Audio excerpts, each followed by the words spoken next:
Hello and welcome back. कैसे आप सब? आप देख रहे हैं फटाफट क्लासेस और मैं हूं आदिल रशीद। दोस्तों, हमारा ये पार्ट सेकंड है। This is part 2 of fundamental rights, जो हमने चैप्टर स्टार्ट किया है। 14 तक हमने आर्टिकल्स पढ़े हैं, 16 से लेकर 20 तक आज हम पढ़ने वाले हैं। और मैं आपको सबसे पहले बता दूं, थोड़ा सा रिवाइज करते हैं। 12 से लेकर 35 के बीच में जितने भी आर्टिकल्स हैं, आर्टिकल 12 टू 35, ये सारी के सारे फंडामेंटल राइट्स हैं।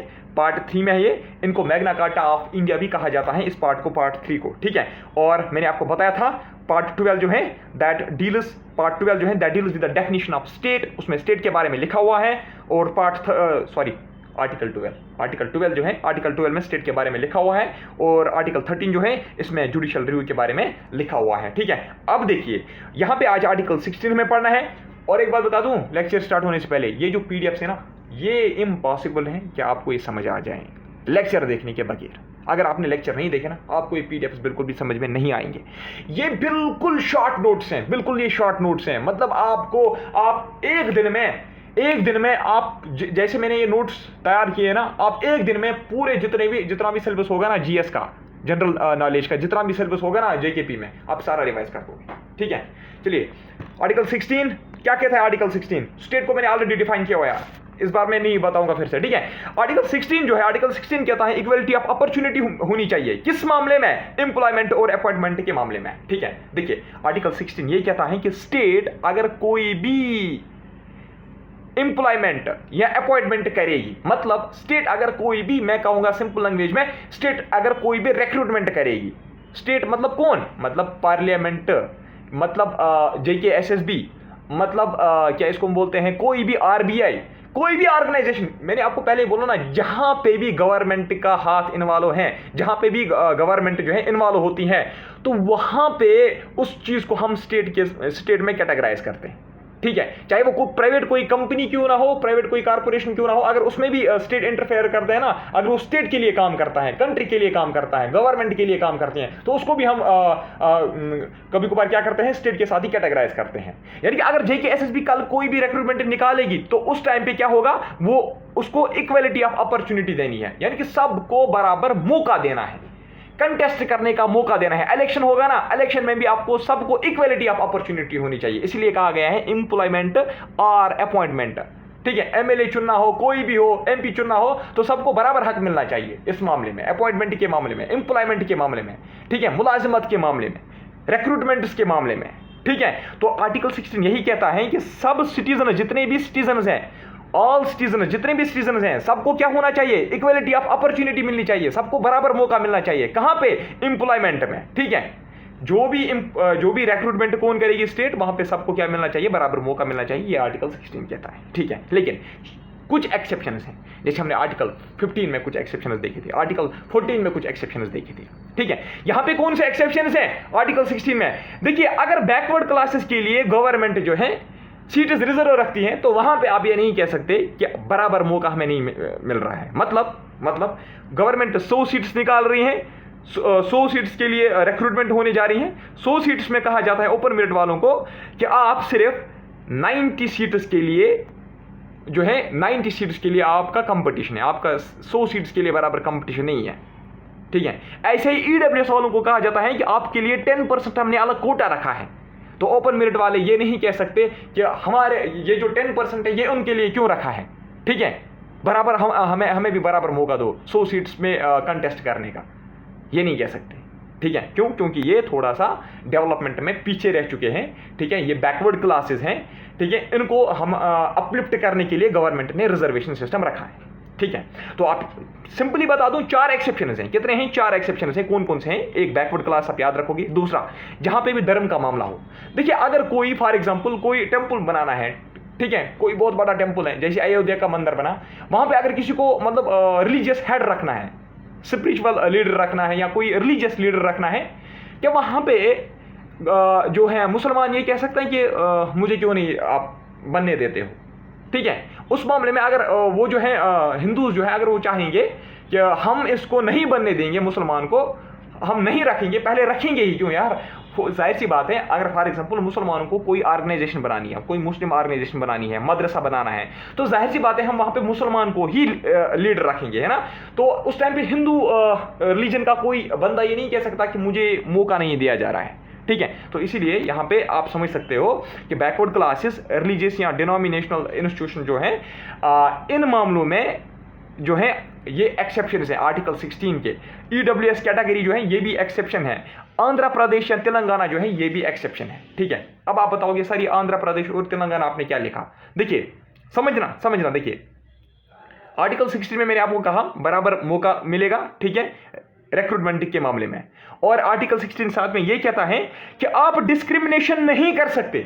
वो स्टेट को बोलता है, यानी कि वो JKSSB को बोलता है, वो SSC को बोलता है, वो FCI को बोलता है, वो JKP वालों को बोलता है, जब भी आप रिक्रूटमेंट करोगे आप डिस्क्रिमिनेशन नहीं करोगे रिलीजन के बेसिस पे, आप रेस, कास्ट, सेक्स और प्लेस ऑफ बर्थ या रेजिडेंस के बेसिस पे डिस्क्रिमिनेशन नहीं करोगे, ठीक है। अब आप बताओगे, देखिए मैंने आपको यहां पे एक्सेप्शंस बता दिए, लेकिन आप बताओगे सर आपने तेलंगाना और आंध्र प्रदेश का नाम क्यों लिखा है? देखिए यहां पे लिखा हुआ है कि आप ये नहीं कह सकते कि कोपारा का जो लड़का है, कोपारा की जो लड़की है, वो इस रिक्रूटमेंट में हिस्सा नहीं ले सकती, ये आप नहीं कह सकते। ये कौन कहता है? ये कॉन्स्टिट्यूशन कहता है। किसको कहता है? स्टेट को कहता है, JKSSB को कहता है, ठीक है। लेकिन यहां पे तो आंध्र प्रदेश और तेलंगाना में पता क्या है, वहां पे एक रूल उन्होंने बनाया है। वो रूल ये है कि वहां पे अगर कोई कुछ पोस्ट्स, फ्यू अपॉइंटमेंट्स, ठीक है, कुछ रिक्रूटमेंट्स वहां पे ऐसी होती हैं जिनमें ये लिखा हुआ होता है, ये एक रूल लिखा हुआ होता है कि उस रिक्रूटमेंट में उन पोस्ट्स के लिए सिर्फ तेलंगाना या आंध्र प्रदेश का के जो लोग हैं सिर्फ वही वहां पे अप्लाई कर सकते हैं। वहां पे किसी दूसरे स्टेट का के लोग जो हैं वो अप्लाई नहीं कर सकते हैं। तो इसका मतलब ये है ना कि ये तो प्लेस ऑफ बर्थ और रेजिडेंस जो है, कॉन्स्टिट्यूशन ने कहा है कि इसके बेसिस पे डिस्क्रिमिनेशन नहीं होनी चाहिए। तो आंध्र प्रदेश और तेलंगाना जो है ये तो डिस्क्रिमिनेशन कर रहे हैं। नहीं, हम ये नहीं कह सकते। क्यों? क्योंकि एक एक्सेप्शन है, ठीक है। गवर्नमेंट ने अप्रूव किया है, ये रूल जो है गवर्नमेंट ने अप्रूव किया है, ये कॉन्स्टिट्यूशन में अप्रूव हुआ है, तो इसलिए अब हम ये नहीं कह सकते कि ये डिस्क्रिमिनेशन है आर्टिकल 16 का, ये डिस्क्रिमिनेशन हो रही है, ये वायलेशन हो रहा है आर्टिकल 16 का। सिंपली आपको याद रखना है, आर्टिकल 16 कहता है religion, race, caste, sex, place of birth के बेसिस पे किसी भी रिक्रूटमेंट में डिस्क्रिमिनेशन नहीं होनी चाहिए। लेकिन 4 एक्सेप्शंस भी हैं इसके, बैकवर्ड क्लासेस, रिलीजियस और डिनोमिनेशनल इंस्टीट्यूशन, EWS और आंध्र प्रदेश और तेलंगाना। आगे समझ में? ठीक है, चलिए आर्टिकल 16 क्या कहता है? देखिए आपको पता है पहले वर्ना सिस्टम हुआ करता था जिसमें सबसे ऊपर आते थे ब्राह्मणास, ठीक है, फिर ऐसे क्षत्रिय, शूद्रास, ठीक है, ऐसे हुआ करते थे, वर्ना सिस्टम हुआ करता था। लेकिन आपको पता है आज़ादी से पहले ये बहुत ज़्यादा प्रेवलेंट था हमारी सोसाइटीज़ में, लेकिन आज़ादी के बाद भी था और आज भी थोड़ा सा हो रहा है ये, ठीक है। मतलब क्या आपको पता है, जो सबसे जिनको कहा जाता था ना कि ये सबसे लोअर कास्ट के हैं, एक होता था अपर कास्ट जिनको कहा जाता था कि ये जबरदस्त सुपीरियर जात के लोग हैं।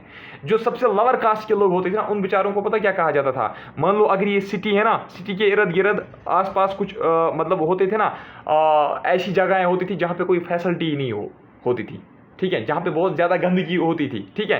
ये जो लोअर कास्ट के लोग हैं ना, इन बेचारों को कहा जाता था कि आप सिटीज़ में नहीं रह सकते, आप सिर्फ ये जो है ना, ये वाले जो एरियाज़ हैं जहाँ पे फैसिलिटीज़ नहीं है, जहाँ पे यही गंद वगैरह पड़ी हुई होती थी, उनको कहा जाता था कि आप उधर ही रहो, ठीक है, जो लोअर कास्ट के लोग हुआ करते थे। और एक एग्जाम्पल मैं आपको दूंगा, इनको ये कहा जाता था कि अगर कोई ट्यूबवेल है, ठीक है, ट्यूबवेल है या कुछ भी है, कोई शॉप है या कोई रिलीजियस प्लेस है, ये जो लोअर कास्ट के लोग हैं ना, इनको कहा जाता था कि आप यहाँ नहीं आ सकते, यहाँ पे सिर्फ अपर कास्ट के लोग ही आ सकते हैं, आप नहीं आ सकते।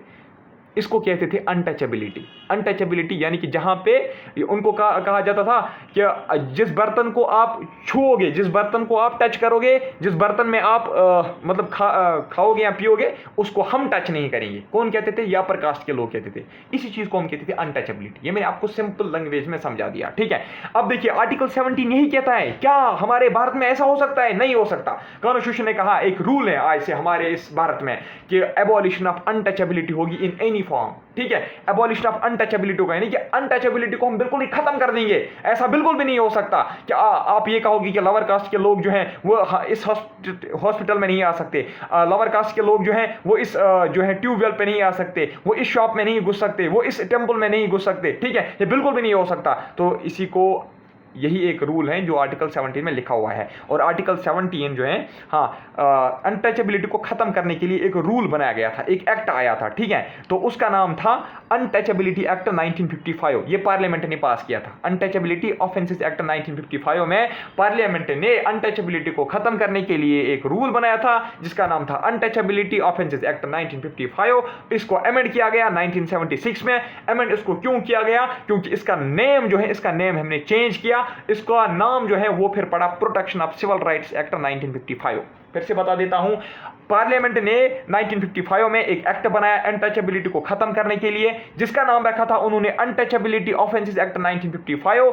इसको फिर अमेंड किया 1976 में पार्लियामेंट ने, और इसका नाम, नया जो नाम प्रेजेंटली इसका जो नाम रखा गया वो रखा गया protection of civil rights act 1955, ठीक है। हाँ, अब देखिए, अनटचेबिलिटी जो है, अनटचेबिलिटी कॉन्स्टिट्यूशन में डिफाइन बिल्कुल भी नहीं की गई है। मतलब कॉन्स्टिट्यूशन ये नहीं लिखा है कि अनटचेबिलिटी हम किसको कहते हैं, लेकिन कुछ प्रैक्टिस जो एंशिएंट पीरियड में हुआ करती थी या ड्यूरिंग फ्रीडम मूवमेंट हमने देखी, तो उसी चीज को हम जो है ना, हम फील कर सकते हैं कि अनटचेबिलिटी किसको कहते हैं हम, ठीक है, जो मैंने आपको एग्जांपल जैसे दी, ठीक है। वरना कॉन्स्टिट्यूशन में ये नहीं लिखा हुआ है कि अनटचेबिलिटी हम एक्चुअल में किसको कहते हैं, ठीक है। एक्चुअली कुछ सुप्रीम कोर्ट ने जजमेंट्स वगैरह दी हैं, तो उसी के बेस पे हम बोलते हैं कि अनटचेबिलिटी क्या होती है, ठीक है। वरना कॉन्स्टिट्यूशन में अनटचेबिलिटी जो है वो डिफाइन नहीं है। हाँ, अब देखिए आर्टिकल 18 कहता है abolition of titles. Abolition of titles आपने अगर एंशिएंट हिस्ट्री में पढ़ा होगा, पहले जो ये राजा हुआ करते थे ना, जो राजा महाराजा जो किंग हुआ करते थे, वो अपने आप को पता नहीं, खुद को पता नहीं कौन कौन से टाइटल्स देते थे, जैसे राजा, राजा अधिराजा, राजा अधिराजा महाराजा, या महाराजा, या दीवान बहादुर, बहादुर, खुद को अपने आप को खुद ही वो टाइटल्स देते थे, ठीक है। तो ये जो टाइटल्स है ना, कॉन्स्टिट्यूशन ने कहा कोई भी चीफ मिनिस्टर हो, कोई भी आम आदमी हो, कोई भी सांसद हो, कोई भी प्रधानमंत्री हो, वो अपने आप को कोई भी टाइटल नहीं दे सकता। क्यों? क्योंकि देश में सब बराबर है, कोई खुद को राजा नहीं कह सकता। अगर प्राइम मिनिस्टर बना है तो वो लोगों के लिए बना है, ठीक है। वो खुद को कोई बड़ा आदमी नहीं समझ सकता कि मैं राजा हूं, ठीक है, जो मैं कहूंगा कि आप वही करो, नहीं, ऐसा बिल्कुल नहीं हो सकता। क्यों? फिर तो आर्टिकल 14 वायलेट होगा, क्योंकि कानून की नजर में तो सब बराबर है, ठीक है। ये पहले जो महाराजा हुआ करते थे, वो वहां पे थोड़ी आर्टिकल 14 होता था, मत होता था, वो जो चाहते थे वो करते थे, उनके ऊपर लॉज अप्लाई नहीं होते थे। राजा जो होता था ना, जो महाराजा होता था, किंग होता था, उसके ऊपर लॉज अप्लाई नहीं होते थे। आज आप देखो, प्राइम मिनिस्टर एक किस्म, या प्रेसिडेंट जो है एक किस्म का किंग होता है कंट्री में, लेकिन इसके ऊपर भी लॉज जो है अप्लाई होते हैं, ठीक है। तो इसलिए आप याद रखोगे, एबॉलिशन ऑफ टाइटल जो है ये आर्टिकल 18 में लिखा हुआ है, ठीक है। और एबॉलिशन ऑफ ये जो आर्टिकल 18 है ना, इसमें ये भी लिखा हुआ है कि स्टेट का मतलब आप समझ रहे हो ना, यानी कि government, state can not confer any title. State जो है ना, प्रधानमंत्री या कोई भी हो, ठीक है, वो कोई भी टाइटल, कोई भी मतलब ये हो, स्टेट का कोई भी, गवर्नमेंट का कोई भी बंदा हो, या कोई भी ऑर्गेनाइजेशन हो, ठीक है, कोई भी सांसद हो, ठीक है, वो किसी भी सिटीजन को या किसी भी फॉरेनर को कोई टाइटल प्रोवाइड नहीं कर सकता, ठीक है। जैसे पहले आपने सुना होगा कि father of nation Mahatma Gandhi ji को टाइटल दिया गया था, ठीक है, या iron man of India title दिया गया था, बहुत सारे टाइटल्स दिए गए थे ऐसे बहुत सारे फ्रीडम फाइटर्स को। अब वैसे जो है कॉन्स्टिट्यूशन ने उसके बाद कहा, आज़ादी के बाद कहा कि ये टाइटल्स अब हम नहीं दे सकते, ठीक है। क्यों? क्योंकि देश में सारे जो हैं वो बराबर हैं। आर्टिकल 14 इक्वालिटी जो है, इक्वालिटी बिफोर लॉ है, ठीक है। कानून के नजर में, कॉन्स्टिट्यूशन के नजर में सब बराबर है, ठीक है। तो आर्टिकल 18 में ये भी लिखा हुआ है कि स्टेट जो है वो किसी को भी, कोई भी, किसी भी किस्म का टाइटल नहीं दे सकता, ठीक है, चाहे वो फॉरेनर हो या सिटीजन हो, किसी भी, एनीबडी का मतलब है चाहे फॉरेनर हो, एलियन हो, सिटीजन हो, किसी को भी ये टाइटल नहीं दे सकता है स्टेट। लेकिन हाँ, 2 टाइटल्स दे सकता है। मैंने आपको बताया आर्टिकल 18 में लिखा हुआ है स्टेट कोई भी किसी भी किस्म का टाइटल प्रोवाइड नहीं कर सकता है, चाहे सिटीजन को चाहे फॉरेनर को, लेकिन 2 किस्म के टाइटल्स वो प्रोवाइड कर सकता है, 2 किस्म के टाइटल्स वो कन्फर कर सकता है। ये कॉन्स्टिट्यूशन उसको इजाजत देता है सिर्फ दो चीजों में। कहां पे? एक मिलिट्री टाइटल और दूसरा एकेडमिक टाइटल। अब आप बताओ कि सर ये मिलिट्री टाइटल क्या होता है? जैसे आपने सुना होगा, ठीक है, फॉर एग्जाम्पल आपने सुना होगा किसी भी, मैं ऐसे फॉर एग्जाम्पल लूंगा, मेजर शुक्ला। ये जो मेजर ये क्या है? ये एक टाइटल है। क्या है? ये एक टाइटल है। ये कॉन्स्टिट्यूशन में क्या है? परमिजिबल है, यानी कि कॉन्स्टिट्यूशन कहता है कि हाँ, आप ये टाइटल जो है प्रोवाइड कर सकते हो। या आप सुनो, आपने सुना होगा फॉर एग्जाम्पल ऐसे कैप्टन हारून, कैप्टन हारून, ठीक है। तो ये जो कैप्टन है ये क्या है, ये मिलिट्री टाइटल है, ठीक है। या लेफ्टिनेंट क्लोनल फॉर एग्जाम्पल, कोई भी lieutenant clonal Zafar Singh, sorry Zafar Singh नहीं, बहादुर शाह, या कुछ भी, किसी का भी नाम लो यार, ठीक है। यहां पे आप वरना नाराज हो जाओगे, आप बोलोगे क्यों ये कर रहा है, ठीक है। मैंने एक्चुअली ये पता है, ये नाम जो मैंने लिए ये मैंने कुछ अपने स्टूडेंट्स के ही लिए, ठीक है, जो एनडीए के लिए प्रिपेयर कर रहे हैं, ठीक है। चलिए आर्टिकल 18 में ये भी लिखा हुआ है कि आप सिर्फ मिलिट्री और एकेडमिक टाइटल्स प्रोवाइड कर सकते हो। अगर हम एकेडमिक की बात करेंगे, आपने सुना होगा डॉक्टर रासिक, डॉक्टर रासिक या डॉक्टर राहिल, ठीक है, आपने ऐसे सुना होगा। ये वरना वो डॉक्टर होते ही नहीं है, आपने बहुत बार देखा होगा। कोई भी प्रोफेसर जो है ना वो अपने पीछे जो है ना अपने नाम से पहले लगाता है डॉक्टर। ये जो डॉक्टर है ना, ये डॉक्टर, या कोई भी अगर सच में कोई डॉक्टर होगा वो भी लिखता है, जैसे डॉक्टर हमजा, या कोई भी हो एडवोकेट हो वो लिखता है एडवोकेट जाफर। ये जो टाइटल्स है ना ये एकेडमिक टाइटल्स हैं, ये एकेडमिक टाइटल्स हैं, ठीक है। यानी कि ये जो है ये आपने डिग्री करके आपने हासिल किए हैं, या आपने आर्मी में घुस के जो है आर्मी की सेवा, जो जब आपने आर्मी ज्वाइन की तो उसके बाद आपको ये टाइटल मिलते हैं। तो ये इसलिए बोल रहा हूं मिलिट्री और एकेडमिक टाइटल इसमें एक्सेप्शन है, यानी कि ये दो जो है कॉन्स्टिट्यूशन परमिट करता है, ठीक है। हाँ, citizens can't accept any title from foreign state, याद रखिएगा। हाँ, अगर कोई भी सिटीजन होगा, हमारे भारत का कोई भी नागरिक जो है, अगर उसको यूएसए कोई टाइटल प्रोवाइड करता है, क्या कोई टाइटल देता है, जैसे मैंने आपको अभी बताया था राजा बताएगा, या कुछ भी, कोई भी किसी भी किस्म का टाइटल उसको फॉरेन कंट्री प्रोवाइड करेगा, उसको एक्सेप्ट नहीं करना है, हमारे सिटीजन को एक्सेप्ट नहीं करना। क्यों? क्योंकि कॉन्स्टिट्यूशन ने डिनाई किया है। कॉन्स्टिट्यूशन कहता है कि आप किसी भी किस्म का टाइटल फॉरेन से जो है आप जो है नहीं ले सकते, एक्सेप्ट नहीं कर सकते। अगर वो आपको देंगे भी लेकिन आपको एक्सेप्ट नहीं करना है, ठीक है। हाँ, अब अगर हमारे देश में कोई फॉरेनर है, उसको हमने किसी गवर्नमेंट कंपनी का डायरेक्टर बनाया है, या किसी भी जो भी स्टेट के अंडर कोई भी ऑर्गेनाइजेशन है उसका हमने उसको हेड बनाया है, क्या बनाया है, हेड बनाया है। तो वो जो फॉरेनर होगा ना, वो अपनी कंट्री से, मान लो वो यूके का है, उसको हमने यहां किसी गवर्नमेंट ऑर्गेनाइजेशन, गवर्नमेंट बॉडी का क्या बनाया है, हेड बनाया है। वो जो फॉरेनर है मान लो वो यूके का है, इंग्लैंड का है, ठीक है। अब मान लीजिए वो यहां पे इंडिया में क्या है, इंडिया में वो हेड है किसी कंपनी का, गवर्नमेंट ने उसको रखा है। अब अगर यूके चाहती है, या कोई भी यूएसए या कोई भी दूसरी कंट्री चाहती है कि हम इस फॉरेनर को, जो इस टाइम पे हमारे किसी गवर्नमेंट ऑफिस में सर्व करता है, अगर कोई भी दूसरा फॉरेनर मुल्क चाहेगा कि हम उसको कोई टाइटल प्रोवाइड करेंगे, तो ये जो फॉरेनर है ना, इसको ये ले सकता है, हाँ ये ले सकता है, लेकिन उसको पहले प्रेसिडेंट की परमिशन चाहिए। मान लीजिए अमेरिका का कोई बंदा जो है वो हमारे इंडिया में है, किसी गवर्नमेंट बॉडी का वो हेड है, ठीक है, या किसी प्राइवेट कंपनी का वो हेड है जिसमें गवर्नमेंट का इंटरवेंशन है, तो वहां पे उस फॉरेनर, वो जो हेड, जिसको हेड रखा गया है, अगर उसको कोई भी कंट्री, फॉरेनर कंट्री कोई भी कुछ टाइटल प्रोवाइड करना चाहती है, तो ये जो फॉरेनर है ना, इसको पहले हमारे देश के प्रेसिडेंट से पूछना है, क्या मैं ये एक्सेप्ट कर सकता हूं या नहीं कर सकता हूं, ठीक है। यानी कि प्रेसिडेंट से पूछ के एक्सेप्ट करना है, ऐसे आप समझ सकते हो। ऐसे ही अब ये फॉरेनर के लिए नहीं है, अगर कोई भी सिटीजन हो, हमारे देश का कोई भी नागरिक हो या कोई भी फॉरेनर हो, अगर वो किसी भी ऑफिस ऑफ प्रॉफिट में है, ठीक है, अगर वो कहीं किसी भी ऑर्गेनाइजेशन का हेड है जिसमें गवर्नमेंट का इंटरवेंशन है, जो स्टेट के अंडर आती हैं, तो वो किसी भी देश का प्रेजेंट, यानी कि गिफ्ट, कोई भी एनवेलमेंट, कोई भी चेक वगैरह, कोई भी कैश वगैरह, कोई भी ऑफिस वो एक्सेप्ट नहीं कर सकता, किसी भी फॉरेन स्टेट का वो ऑफिस एक्सेप्ट नहीं कर सकता।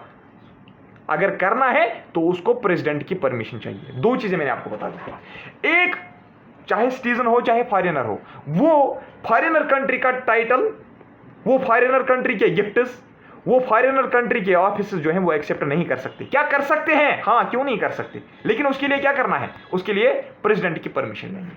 अब आप समझ गए होंगे, ठीक है। हाँ, आर्टिकल 18 में ये भी लिखा हुआ है कि जो अवार्ड्स हम देते हैं ना, आपने देखा होगा शौर्य चक्र हम देते हैं, भारत रत्न हम देते हैं, पता नहीं कौन कौन से अवार्ड्स हमारे यहाँ इंडिया में जो हैं दिए जाते हैं, जो सिविलियन अवार्ड्स होते हैं या मिलिट्री अवार्ड्स होते हैं।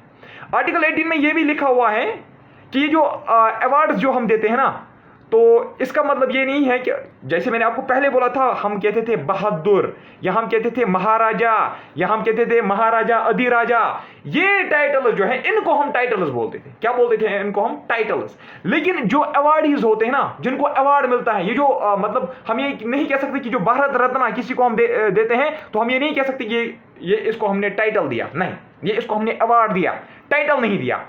और एक इंटरेस्टिंग बात बता दूं यहां पे आपको, बताएं, मान लो अमिताभ बच्चन को भारत रत्न अवार्ड मिला, या सचिन तेंदुलकर को भारत रत्न अवार्ड मिला, क्या सचिन तेंदुलकर ऐसे लिख सकता है अपना नाम, भारत रत्न सचिन तेंदुलकर लिख सकता है? नहीं। एग्जाम्पल और एक दूंगा, अभी मैंने आपको दी थी, जैसे मैंने आपको बताया था, किसी का नाम हमजा है, वो लिखेगा डॉक्टर हमजा, ठीक है। कोई एडवोकेट है, वो लिखेगा ऐसे एडवोकेट जलील, ठीक है। तो आप यहां पे देख सकते हो, ये एडवोकेट, ये डॉक्टर, ये मैंने आपको बताया था, ये टाइटल्स हैं। ये क्या है? ये एकेडमिक टाइटल्स हैं, ये हम यूज कर सकते हैं। लेकिन ये जो है ना, भारत रत्न या शौर्य चक्र, फिर आप बताओगे किसी का नाम, नहीं कर सकते। क्यों? क्योंकि सुप्रीम कोर्ट ने ये कहा है कि अगर आप इसको सुफिक्स लगाओगे, अपने नाम से पहले लगाओगे या अपने नाम के बाद में लगाओगे, सुफिक्स, एज ए सुफिक्स इसको आप यूज करो या एज ए प्रीफिक्स यूज करो, नहीं कर सकते। अगर आपने किया तो आपको अवार्ड जो है फॉरफीट किया जाएगा। फॉरफीट का मतलब समझ रहे हो? यानी कि आपसे अवार्ड जो है वापस छीना जाएगा। समझे? आर्टिकल 18 आपको समझ में आया ना?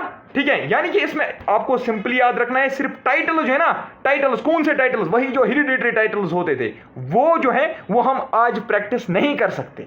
ठीक है। और भारत रत्न जो अगर किसी को मिलेगा, कोई भी अवार्ड किसी को मिलेगा, जो सिविलियन अवार्ड्स या यहाँ पे मिलिट्री अवार्ड्स मिलते हैं, वो भी हम एज ए सुफिक्स या प्रीफिक्स अपने नाम से नहीं जोड़ सकते। ठीक है। हाँ, जोड़ सकते हैं। दो ही चीजें जहां पे कॉन्स्टिट्यूशन हमें परमिट करता है, जहां पे हमें कॉन्स्टिट्यूशन प्रोहिबिट नहीं करता है, वो है एक सिविलियन, ठीक है, और दूसरा मिलिट्री, सॉरी सिविलियन नहीं, एकेडमिक।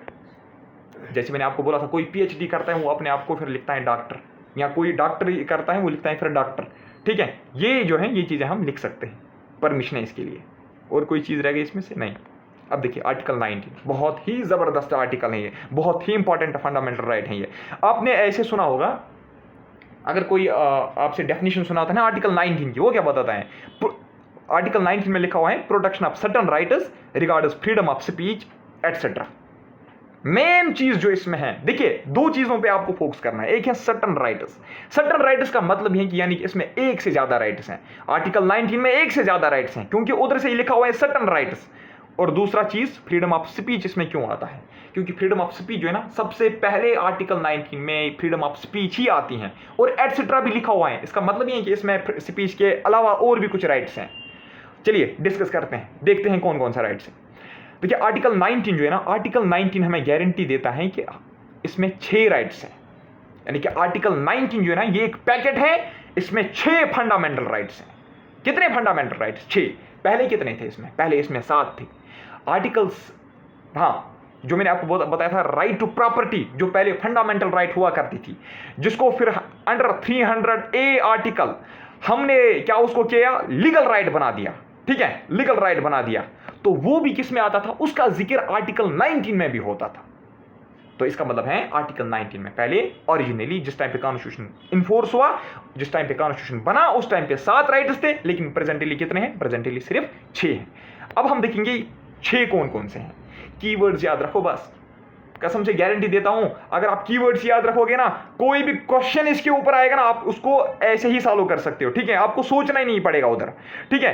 देखिए एक है right to freedom of speech. क्या है? स्पीच। तो आपको यहां पे स्पीच याद रखना है, जो जो मैंने अंडरलाइन किया। ठीक है। Right to freedom of assembly peacefully and without arms, यानी कि आपको यहां पे असेंबली याद रखना है। असेंबल किसको बोलते हैं? इकट्ठा होना, जुमा होना। ठीक है। फ्रीडम टू फॉर्म एसोसिएशन और कोऑपरेटिव सोसाइटीज, यहां पे आप सिर्फ एसोसिएशन याद रखो, कोऑपरेटिव सोसाइटीज खुद ब खुद याद रहेगा। Freedom to move freely through territory, इसका मतलब क्या है? यानी कि पूरे देश में आप घूम सकते हो, आपको यह आजादी है। यहां पे आप मूव की जगह मूवमेंट याद रख सकते हो, मूवमेंट बेहतर रहेगा। ठीक है, movement. Right to reside and settle in any part of territory of India, यानी कि आप देश के किसी भी कोने में, देश के किसी भी पार्ट में आप रह सकते हो। ठीक है। एक हो गया मूवमेंट, मतलब घूम सकते हो।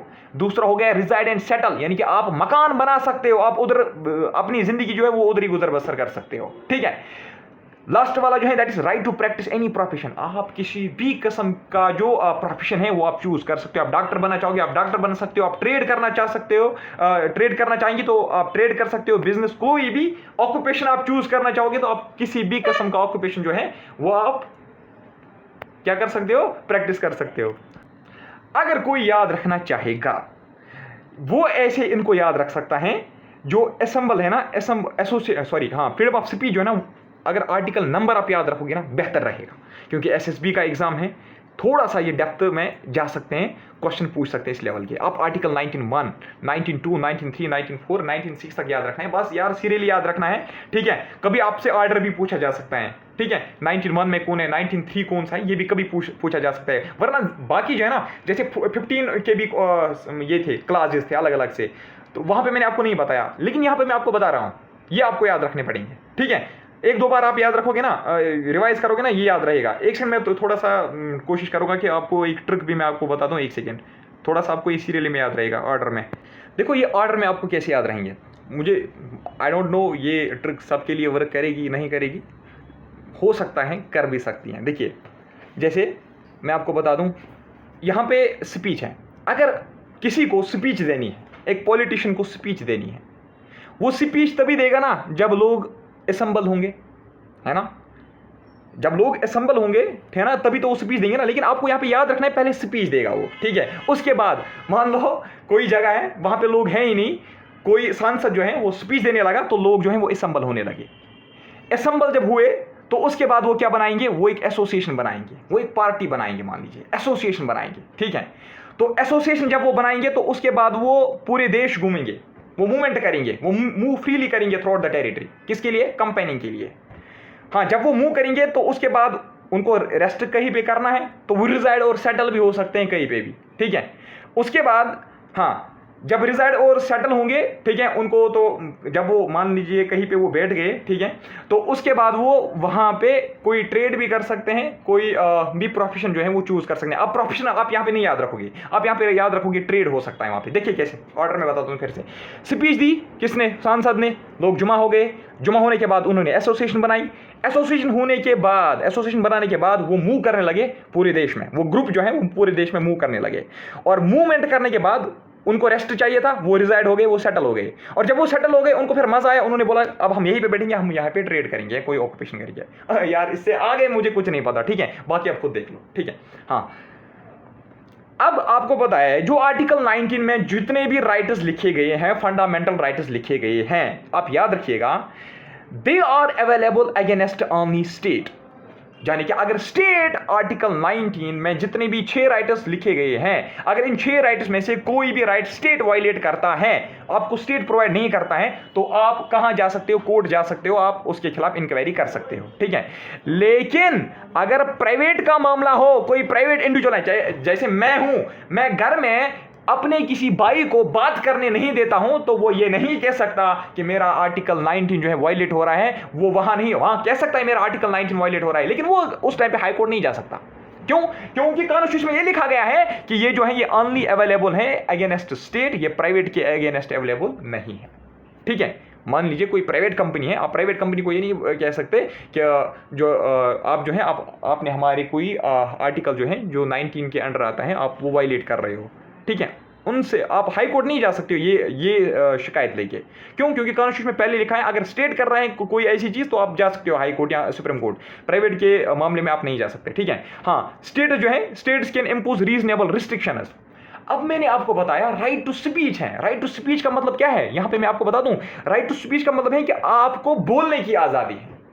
दूसरा मैंने आपको बोला राइट टू असेंबली पीसफुली, आपको असेंबल होना है, हाँ आप जुमा हो सकते हो एक ही जगह, लेकिन पीसफुली। अगर आपको मान लीजिए पेपर लीक हुआ पिछली बार नीट का, बच्चों को जो है वो असेंबल हो गए, वो एक ही जगह जो है इकट्ठे हो गए, उन्होंने धरना दिया, ठीक है, लेकिन पीसफुली। उनको हाथ में कोई हथियार वगैरह, विदाउट एनी आर्म्स, उनको हाथ में हथियार वगैरह नहीं होना चाहिए, ठीक है, ये याद रखिएगा आप। हाँ, और फ्रीडम टू फॉर्म एसोसिएशन, हाँ आप एसोसिएशन बना सकते हो, स्टूडेंट यूनियन बना सकते हो, जैसे टीचर्स यूनियन होता है, ठीक है, कोई भी एसोसिएशन बना सकते हैं, कोई भी कोऑपरेटिव सोसाइटी बना सकते हैं, ठीक है।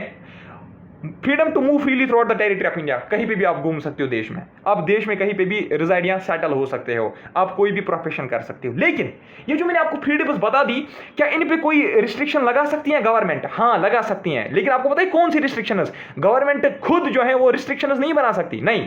जो कॉन्स्टिट्यूशन में जो आर्टिकल 19 में खुद कुछ उन्होंने रिस्ट्रिक्शन रखे हैं, कॉन्स्टिट्यूशन फ्रेमवर्क्स ने 19 में ये राइट्स भी लिखे हैं लेकिन रिस्ट्रिक्शंस भी रखे हैं। उन्होंने उधर से ही कहा है, लिख के रखा है कि ये जो फ्रीडम टू स्पीच है, आप कहां पे, आपका फ्रीडम टू स्पीच जो है वो कहां पे वायलेट हम कर सकते हैं, आपको बोलने की आज़ादी हम कहां पे नहीं दे सकते। जैसे मैं आपको बता दूं, देखिए अगर ऐसे ही फ्रीडम टू स्पीच में कोई रिस्ट्रिक्शन नहीं होती ना, तो हम तो फिर पता नहीं क्या क्या बोल देते ऐसे ही स्टेज पे आके, हम पता नहीं किस धर्म के रिलेटेड क्या बोलते, है ना। आपने कभी देखा है, मतलब अगर फ्रीडम टू स्पीच होता, ठीक है, इस पर कोई रिस्ट्रिक्शन नहीं होती, तो हिंदू क्या करता? फॉर एग्जाम्पल दे रहा हूँ यार, एग्जाम्पल दे रहा हूँ, कोई हिंदू उठता स्टेज पे, वो मुसलमानों के खिलाफ बता देता, सिखों के खिलाफ बता देता, और ऐसे कोई सिख उठता वो मुसलमानों के खिलाफ बता देता, मुसलमान उठता वो किसी दूसरे धर्म के खिलाफ बता देता, ठीक है। तो इसलिए रिस्ट्रिक्शंस रखी गई है। हाँ आपको बोलने की आज़ादी है, आप बोलो, आप अपनी बात रखो, लेकिन कुछ रिस्ट्रिक्शंस हैं, ठीक है, कुछ रिस्ट्रिक्शंस हैं इसके ऊपर। वो कौन से रिस्ट्रिक्शंस है? जो कॉन्स्टिट्यूशन में ही लिखी गई है। हाँ देखिए मैं बता देता हूँ, एक सेकेंड, वो रिस्ट्रिक्शन, हाँ वो पहले 2 पॉइंट्स और मैं बता दूंगा, उसके बाद हम रिस्ट्रिक्शंस पे आएंगे। आर्टिकल 19 जो है, it does not include right to strike. हाँ आप धरना दे सकते हो, ठीक है, आप धरना दे सकते हो, लेकिन स्ट्राइक नहीं कर सकते हो। स्ट्राइक का मतलब क्लेश नहीं हो सकते, ठीक है। आप एक ही जगह पे असेंबल हो सकते हो, आप पीसफुल प्रोटेस्ट कर सकते हो, लेकिन स्ट्राइक नहीं कर सकते हो। स्ट्राइक का मतलब है कि आपकी वजह से जब परेशान होंगे ना, आप ट्रैफिक को बंद करोगे, आप दुकानदारों को पीटोगे, बोलोगे शटल बंद करो, आज बंद रखना है, ठीक है, जबरदस्ती करवाओगे, तो वो नहीं चलेगा, वो फंडामेंटल राइट नहीं है। हाँ राइट टू प्रोटेस्ट है, पीसफुल प्रोटेस्ट है, राइट टू पीसफुल प्रोटेस्ट हमारा फंडामेंटल राइट है, लेकिन राइट टू स्ट्राइक नहीं है, ठीक है। हाँ आर्टिकल 19 जो है, right to form association, non to form association, मैंने आपको भी ऊपर बताया था कि राइट टू फॉर्म एसोसिएशन एक फंडामेंटल राइट है। आप एसोसिएशन बनाओ, आपकी मर्जी, आपको फंडामेंटल राइट है। आप अगर बोलोगे ना कि मैं नहीं बनाऊंगा, तो वो भी आपकी फंडामेंटल राइट है, आप नहीं भी बना सकते हो, ठीक है। Doesn't provide for recognition of association as fundamental right. हाँ मान लो आपने कोई ऑर्गेनाइजेशन बना दी, ठीक है, फिर आप बताते हो गवर्नमेंट को कि आप हमें रिकॉग्नाइज करो, ठीक है, होते हैं ना कोई government recognized organization, for example government recognized trust, आप गवर्नमेंट को फोर्स नहीं कर सकते कि आप हमें रिकॉग्नाइज करो, ठीक है। क्यों?